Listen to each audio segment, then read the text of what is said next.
Hey everybody, back for another episode on the wagon. So excited about getting going on this thing, and got the week off for vacation working on this thing, and it's been a lot of fun to have that extra time to do it. As you can see, I'm on vacation. My hair looks lovely. I haven't shaved, but that's cool. I did take a bath and brush my teeth. So we're gonna get going on this thing, and I think today we're gonna focus first on getting the front clip off and getting the drivetrain out of this thing. So let's take a look at what we got.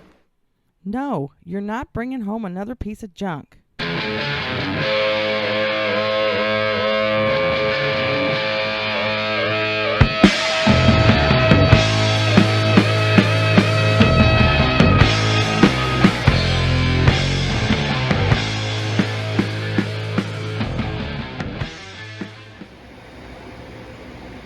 Alright, so I want to thank everybody for watching the last video. Got a lot of good comments on it. A couple of things I wanted to show on this thing before it goes away in the next couple days is so this is not, I guess they call it the Panther chassis, like the Crown Vics that have the modular front end. You can take the whole thing out. This is the old style front end full-size car. So everything is made into there. There's no there's no suspension, whole suspension to unbolt. I think they started that a couple of years later. Like I said, this is a 96. Ooh, I almost lost that socket. So a couple people asked, why didn't you consider a frame swap? And I actually did, but when you measure the track width and measure center of that tire to center of that tire, it is 5 inches wider than the track width, or almost 5 inches wider than the track width on the wagon. And then the frame rails, you can kind of see how this goes back and then it kicks out. And these frame rails like follow the outside perimeter of the body on this thing. So the frame rails are like made into the rockers. And then the back is the whole thing is such a different shape. It's my mention about taking that cross member out, but I think I'm more apt to modify that cross member than to use that cross member. Besides, it's holding the exhaust up. So anyway, that's the reasons I decided not to use this. And then like the distance from the firewall to there's just so many differences. And to me, it would have been more of a hassle to try to get that body up and this frame under it and make it work, and then the wheels will be sticking out the fenders. And so I appreciate the ideas, good suggestions, but that's why I did not go that route. And when you look at the car, it doesn't look like that would be that much wider than this, but measuring tape don't lie, it is. So anyway, I'm gonna set a few things up. Actually, the motor mounts are all rotted on here, the rubbers on them. So I went to jack this up last night to get the wheel dollies out, and I just put my jack on the pan, went to jack it up, and the whole motor came off. So it's pretty well loose as it is. So we just gotta get the drive shaft out, see if the transmission mount's loose, and get it out. And I think we'll go ahead and get the front clip off before we pull the motor out, rather than try to pull it up and over. This is all coming off anyway. And then we'll get the clip off, and then we'll just pull the motor straight out. So that's today's goal. So let me try to, man, I know all the bolts on this thing are going to be rusty, but on these old cars, there is not many bolts hold this front clip on. I know you got a couple under the center there. They're probably wasted, that hold the core support down. The wiring harness unplugs, and there should just be a few bolts around these fenders, and we should be able to pull this whole thing off. First, we got to do the bumper. I think I might just cut it off. I don't know how to take a look. All right, I'm gonna quit talking and start working. All right, so what I'm doing is looking for all the bolts that bolt just the front clip to the car, and there's not a whole lot of them on this thing. So there's one there and it's stripped. I gotta cut it. There's one down there, it broke off. There's one that goes from inside the kick panel into the fender. That one came off. Something interesting I saw on this thing. You know what that is? That is one of those foot controlled windshield washers. The little pump on it. It's pretty darn cool. I might say we can rescue that thing. But look at this. There's a windshield wiper blade up under the dash. How that got there? You know, if you've never done a project like this and you decide to take one on, and you get in the garage and you start taking it apart and you start digging out mouse nests and you look at the rot and you look at the rust, it is so easy to say, oh my gosh, what have I gotten myself into? But you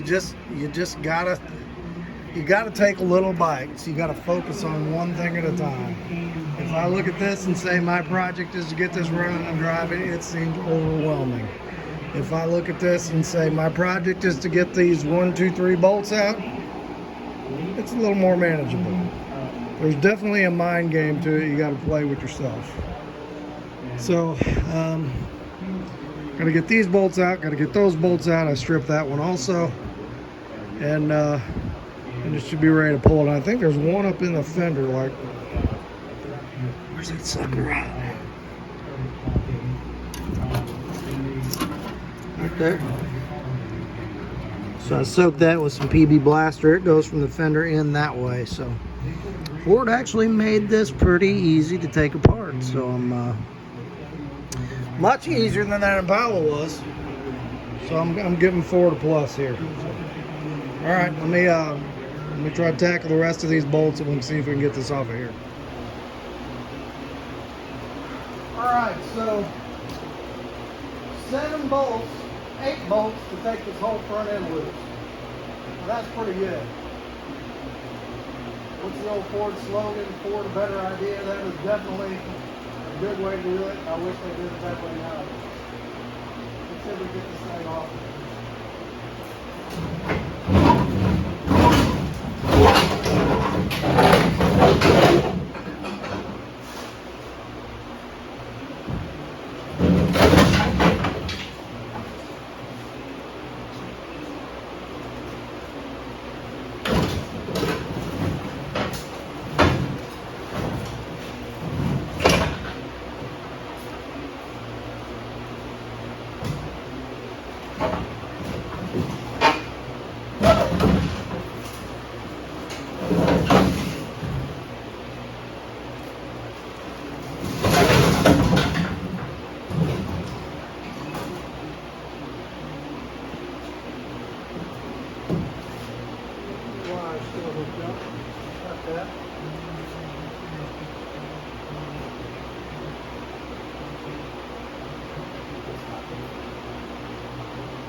Nothing to it.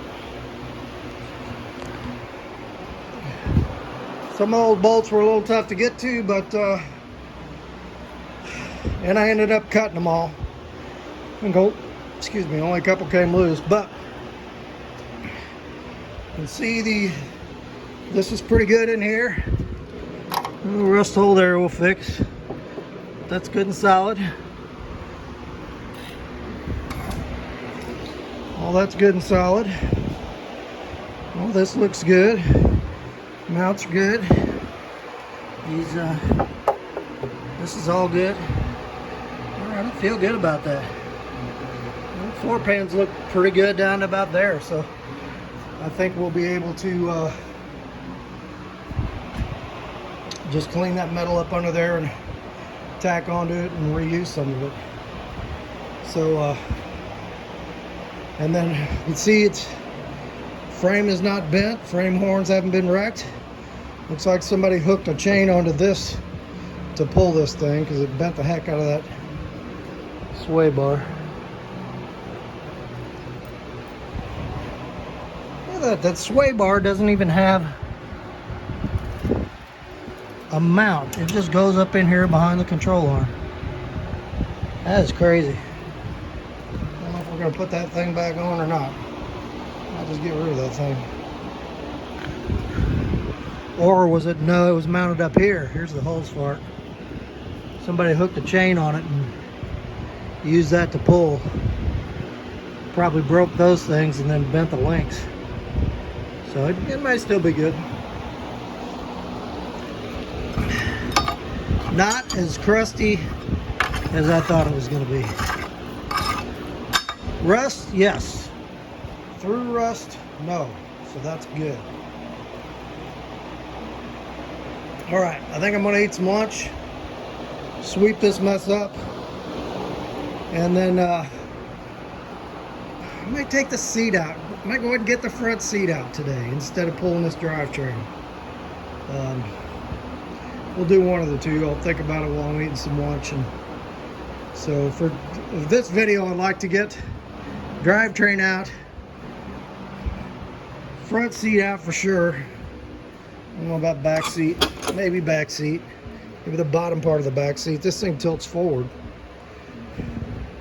And get this thing cleaned out. And that'll kind of be our takeoff point. But looking good. Free FE motor and 4-automatic trans. Anybody wants it, you just pull your truck up and I will happily load it in there for you. All right, back in a bit. Okay, back from lunch. Had me a bowl of homemade lentil soup that I made that is fabulous. But my wife won't eat because it's a weird green color. But I thought it was delicious. If she wants me to eat the whole pot by myself, I will. So I was trying to decide, we're going to pull a drivetrain or we're going to pull the seats. I think we're going to do both. I think we've got enough time. So I got a jack under there, got 2 jack stands under there. I need to pull a drive shaft, cut off the exhaust, and figure out is that transmission mount, do I need to unbolt it or is the rubber all shot in it and we can just go ahead and pull it. And there's really not a lot to unhook on this thing. I mean, the accelerator linkage, which is froze anyway, I need to unhook that and snip a few wires here and there, and it should pull right out of there. Really, there's not much there's not much exhaust left on this thing. It's pretty well rotted out. So get your truck ready. This is free. Gotta come pick it up. 352. Only drove on Sundays, about a little old lady. You can fix that easy. You can get that running. But all right, let me crawl under there, get the drive shaft out, see what we got. Try not to spill 1 million gallons of transmission fluid everywhere. And we'll check back here in a minute. All right, let's take a look under this thing. So thankfully this has the U-bolts on the rear end, so I should be able to get those off. I can cut those if not. But as you can see, there's a water line. This rear end has been underwater. I don't know where this car came from, if it comes from a junkyard or what, but we're gonna have to pull that apart and see what the inside of that looks like, which I would have done anyway, but because I'm sure that seal's gonna leak. I think this is an early version of a 9-inch. But I'll tell you what, floor pan wise, until you get up here to the, it's like this, your back footwells, those are bad, and the fronts are bad, but if you look at the braces, most of the braces are solid, they're still there. I mean, it's rusty, but it's not rusty through, so we may be able to salvage those, which would be really good. There's no exhaust left on this thing, it's rusted off hanging here. But pleasantly surprised. Frame is good everywhere we're looking. Even the, you know, the rubber pads in there. I mean, I'm sure they're shot, but they're not rusted away and going. So I think, you know, some spray rust inhibitor and just putting a mask on and going underneath this thing and hitting everything you can hit is gonna do worlds for saving it. Even the inner rockers are not bad. It was mush, but they're not eat out. So not bad. Seen a lot worse. And the wagon area in the back, I see one hole there, but the rest of it looks pretty good. Fuel tank's completely rusted away, but the spare tire wheel looks good. The shock broke off this thing. It's probably still hanging back there somewhere. But yeah, I'm happy. Looks like no major structural reconstruction, so that's good news. All right, so let me try to get this thing loose. See if I can get this drive shaft out of here, and then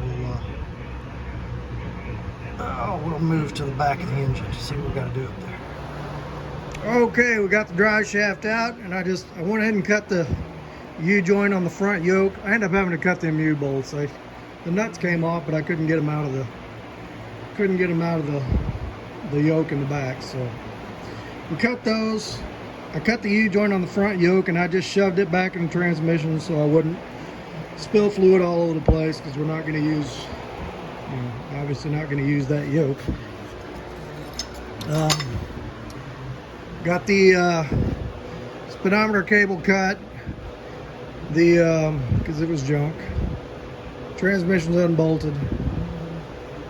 What else? A couple of wires unhooked. Gas pedals unhooked. She's ready to come out. So let me roll the cherry picker over here. We'll put this out. I want to kind of do a side by side with the old 4.6 there, and just see what the differences are, and see what we got ourselves into. All right, back in a minute here.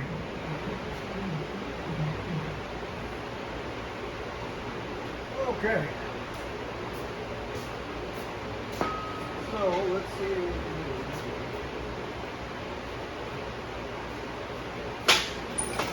Nice thing with the front clip off, I can get nice and close to this thing.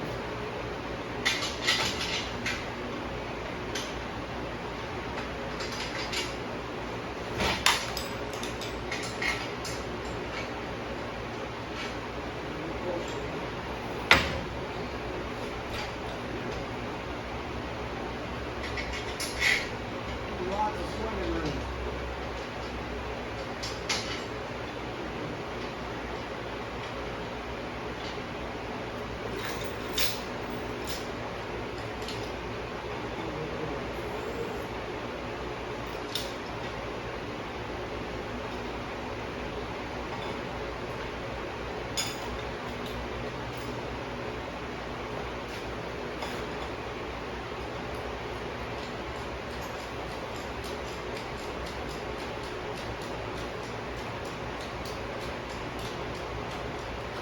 I'm betting this motor trans is a fair bit heavier than that.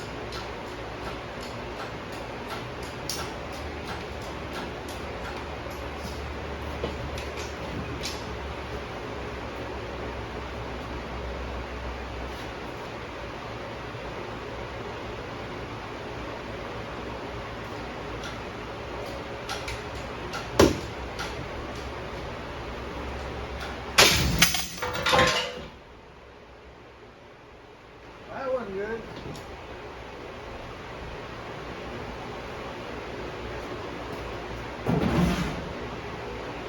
My chain came loose. What's the deal?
Okay, it's broke free of the rubber mount, but the front of the mount is still kind of holding it. I may have to go ahead and take them mounts loose if I don't want to. Or cut them.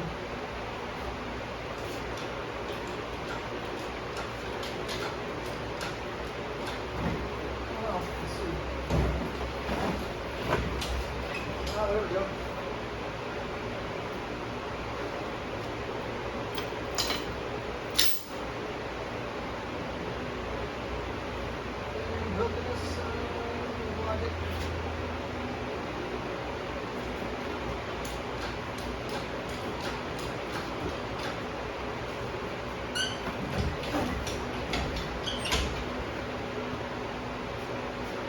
On exhaust over here. A little higher.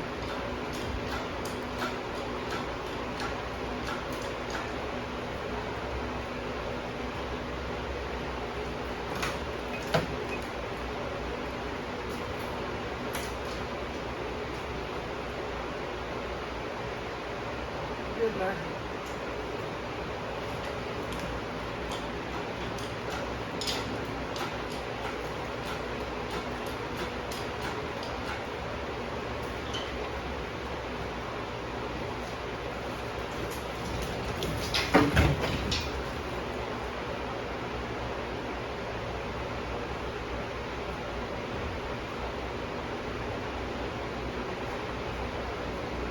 Hitting on the transom a little bit. Got what's left of that exhaust off there.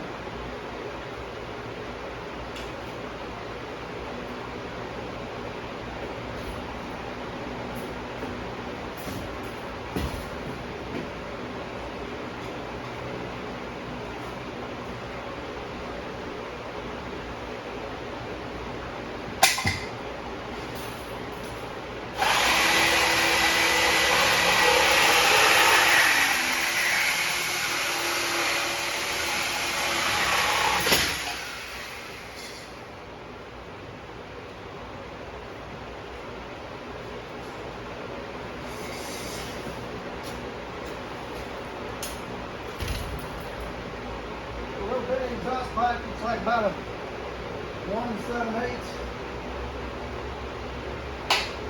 And it's a single.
hung on this side of the bell somewhere.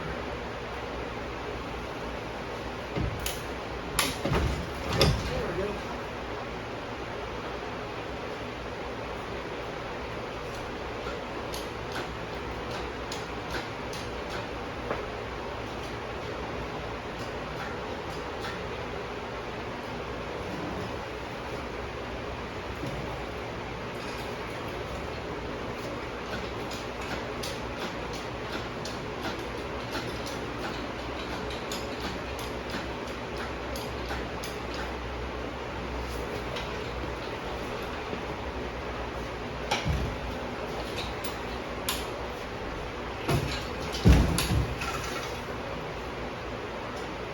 So close.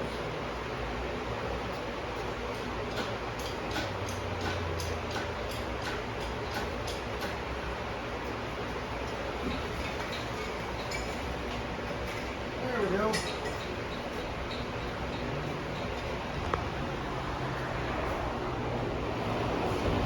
All right. Just put it over here by the other one.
Anyway,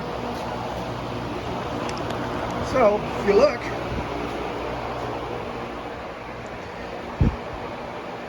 these things are not that much different in length.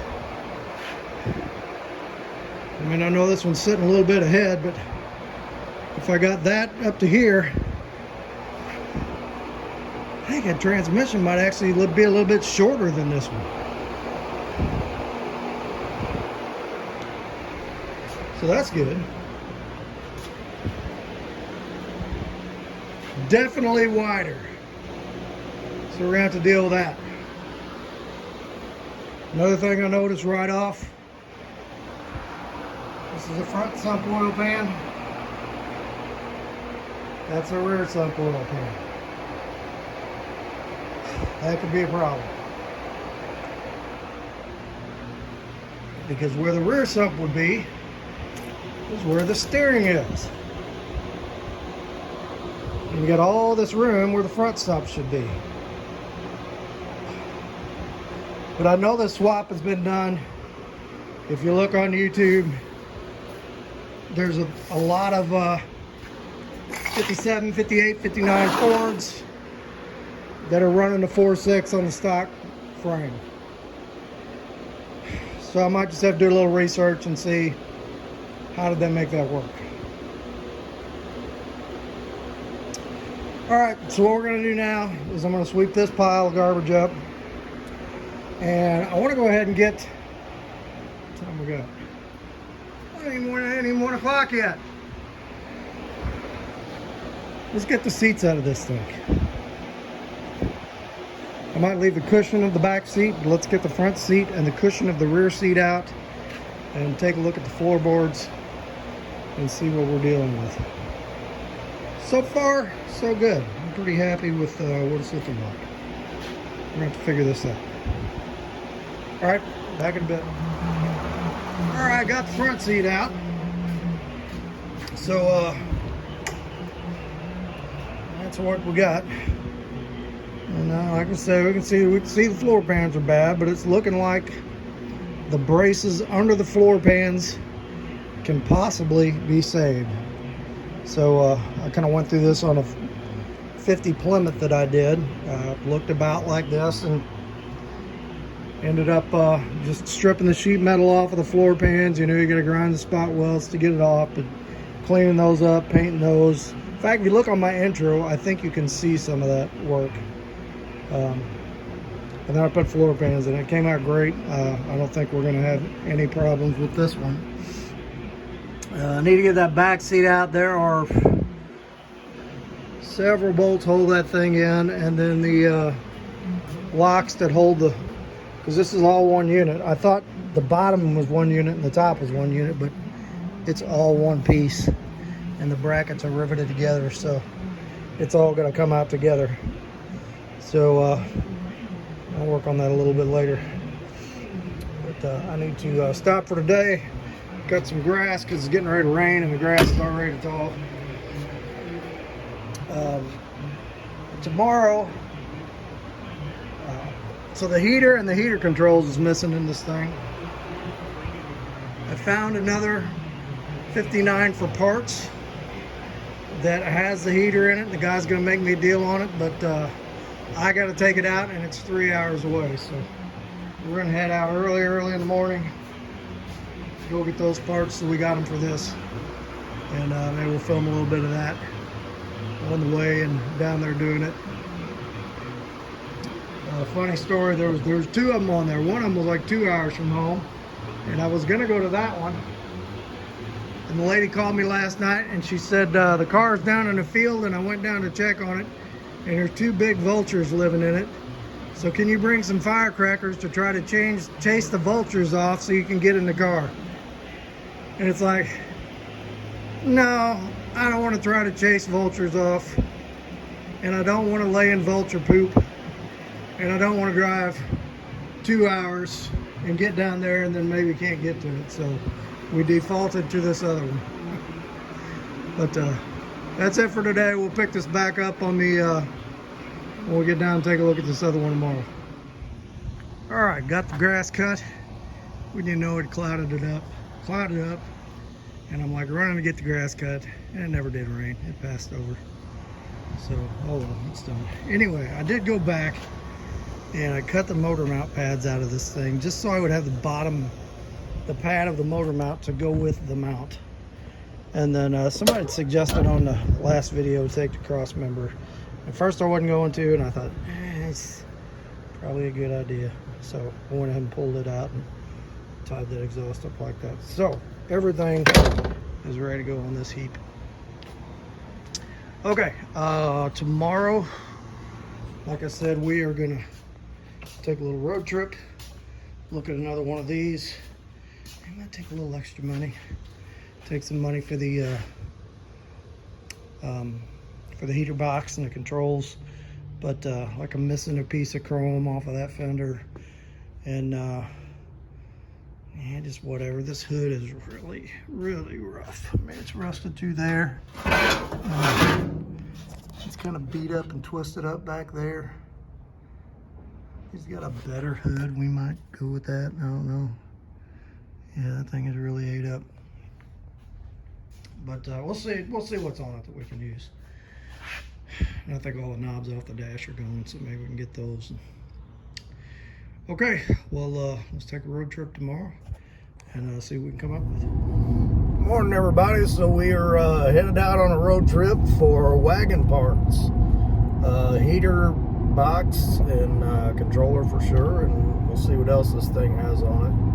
So I got a 3-hour trip from home to some place called Falcon, Missouri that I've never heard of, but we'll see if Maps gets us there or not. The guy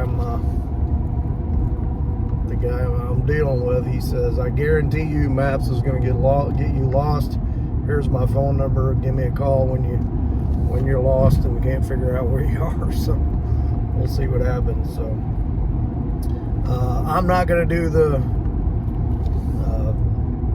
film the road fast forward deal. Usually when I see those on videos, I fast forward through those, so I'm not going to film that. But if we see anything interesting on the way, any old cars or anything, we'll, missed that one. There's a Model T truck back there, Model A truck. So if we see anything interesting that I can, got some room on the road to stop for and take a look, we'll do that. And otherwise we'll pick it up when we get there and see what we got. So also did a little research last night on the problem we were looking at with the with the oil pan on that 4.6 being rear sump, and what are the options on a front sump. So there's two. One of them is a company called Canton, makes an oil pan for to front sump a 4.6. That is like $550 for the pan, and then another 100 something for the pickup tube. Not doing that. Other option I saw interesting is the front wheel drive 4.6 in the Lincoln Continentals. They said it has a front sump oil pan. Now that's a double overhead cam engine, but the pan will bolt on. The rub is the pickup tube for the dual overhead cam engine does not fit the single overhead cam engine, so it's got a different oil pump and a different pickup tube. So probably gonna have to make an oil At pump the next pickup. stop sign, take a slight left turn. Probably gonna have to make an oil pump pickup tube, which I've done a couple of times on different engines. I put a front wheel drive Taurus SHO motor into a 49 Plymouth. If you look back on some of my old videos, you can see that on there. And we had to do some custom work on the oil pan and kind of make a different pickup tube for it. And then what else had I done? I had put, I kind of did the same thing. I put a big block Chrysler 400 in a 49 Plymouth in the At the stop same sign, car. take a slight left turn onto State Route 30. Actually, in the same car as I put the Taurus motor in. And I had to switch to a rear sump pan instead of the mid sump pan like those motors had. Could not find a pickup tube and just ended up In about 14 miles, turn left onto West Gravelly Avenue. Okay, I will. But that's the deal. So we'll cut this off here, and like I said, if I see anything interesting on the way, we'll stop and take a look at it. So we'll pick this up in a bit. All right, first interesting stop. So this car has been sitting here, I know, at least 3 years, because I drive by this all the time. So there's a Henry J over here, and then this looks like a 50 Plymouth two-door. This is down on Highway 30, half hour south of St. Louis, 40 minutes south of St. Louis, before you get to St. Clair. And I really like to see somebody save these cars. So if you're interested, come down here and get these things and buy them from this guy. It says private property, no trespassing, so I'm not going to go up there, and I'm not going to get out or go up and talk to him. But they have been sitting here forever, and this used to have a for sale sign on it. So, and that Henry J, that's hard to find. So all right, back on the road. All right, so this is a must stop place on the trip on South 44 if you're going to southern Missouri, down by Rolla. Stuckey's been here forever. They do a lot of homemade candy and got really good burgers and pizza and stuff. But if you're gonna stop here, you gotta stop to get you a Stuckey's pecan log roll, because these are fabulous. And then you gotta get a second one, because if your wife knows you got one and then bring her one home, you're in big trouble. So about an hour left to go on the road, and we should be there. Hopefully the rain holds out. All right, we're out in the middle of, way out in the middle of the cattle country out here, down a bunch of gravel roads, and here she is. This is a 59 Galaxy 4-door, and it had a lot of what I needed. So all this chrome back here, I was missing a piece there. The fender chrome I got it was missing. I'm missing a piece. We got the heater box and the heater controls, and then there's a vent on this side I'm gonna grab. So 75 bucks, I pulled it all myself, and I live with however many ticks and chiggers I get in the process. So sound like a good deal to me. I've been out here about an hour pulling stuff. I got one piece left to get, and then we're gonna get out of here. So long trip, but well worth it. So let me get back to pulling this last piece, and I'll show you what we got, and we'll hit the road. All right, so there we go. We got the heater box with the heater core and the fan, which is definitely going to need some work. But I could not find this on eBay, a complete unit. I found just the plastic housing, and it wanted like 120 bucks for it, so I don't want to do that. So we got that, heater controls. I think they'll clean up good. And we got these two little pieces of chrome. I'm missing one. I got extra. Got these two pieces. I got one that's tore up on the car, and I still got an extra one of those. And then I got this fender piece, front fender, passenger side, that I was missing. So all that for 75 bucks. I think that's a good deal. Okay, so we're gonna load up and head back home. And it was a worthwhile, sweaty, mosquito-bitten trip, but I think it's good. All right, we'll catch you back at the house, unless we stop, unless we see something cool on the way back and stop. Well, I was gonna stop on the way home and look at a couple old cars where I knew were sitting that we could put on here, but it has been rain ever since I left Lebanon, Missouri. And looking at the radar, it looks like it's going to be this way all the way home. So I'm not going to stop in the rain. I'm just going to stay on the highway and get home. So let's go ahead and get this stuff back, get it unloaded, and we'll check in and see where we're at. Okay, so we made it back home. I got the parts put away. So let's take a look and see where we are here as far as money wise. So this is where we were last time. That's what I paid for the car, $1,700. $70 was tail light that I bought that was missing. $700 was the parts car. So then we spent $30 on the wiring manual, so that takes us to $2,500. I spent $75 today on the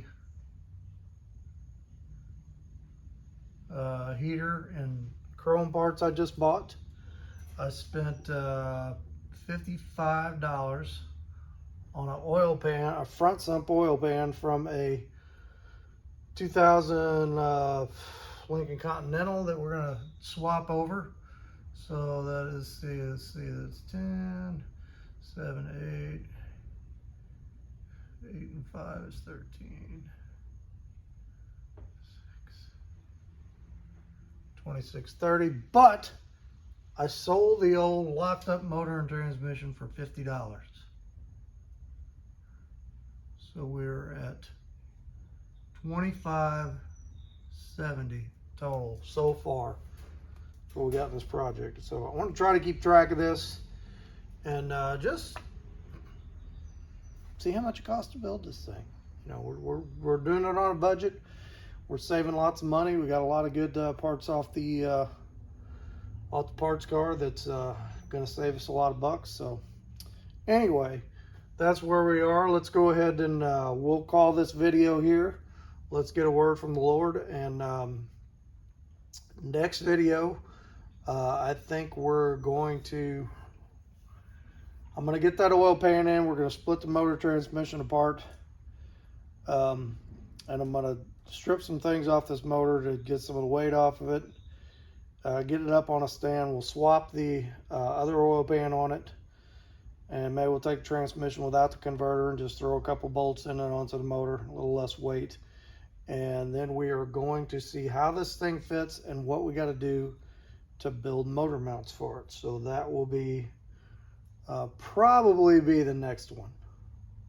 Either that or we're going to work on the floors. But I'm thinking we're going to do that because I don't want to do the floors until we test fit the motor and trans in case we got to change a little something on the floor contours. So let's get a word from the Lord and we'll call it for today.